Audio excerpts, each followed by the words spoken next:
For band, half kneeling, scap retraction, we have a special guest, Tyler Kaiser, one of our pro guys that's in for a week before he heads back to Arizona. And we are going to look at this exercise, something we like to do for all rotational athletes, very good for pitchers, golfers.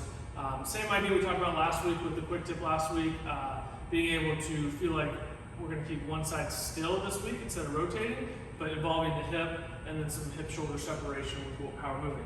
So you see how Tyler's set up here. Very important that we have a foam roller and we have a wall or something for proprioceptions. Here we have some boxes.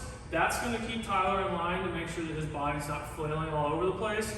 Really good for younger athletes. He could probably do it in the middle of the floor. High-level athlete has more body control. But as we're getting started or we're trying to learn a new end range of motion, helps to have a little box or some type of stimulus there for some proprioception. So he's going to straighten out his left arm. He's going to get he's going to turn that left arm over, hand it over a little bit, reach a little bit with the left arm, and he's going to set his rib cage down like someone's going to punch him in the stomach. So some good tightness there throughout the stomach.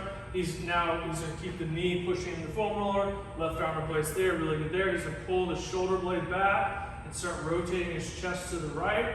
And you see his head follows his hand. Really good job of staying stacked right here and keeping the foam roller down. He's going to come back. He's moving nice and slow through the range of motion. One of the big things we see here is that the upper trap will take over and we start shrugging. So he's going to not only pull the shoulder blade back, but down at the same time while rotating back. How do you know if you're doing this wrong? Well, the biggest cue is that if you start to rotate and the foam roller falls out, then our hip's not staying in position. So that's the first cue. The second cue would be if it's really easy to rotate. If he goes back here and it's really simple and he's not feeling any tension, he's going to arch his back and kicking his ribs forward, he can go a lot further and get into a much different position.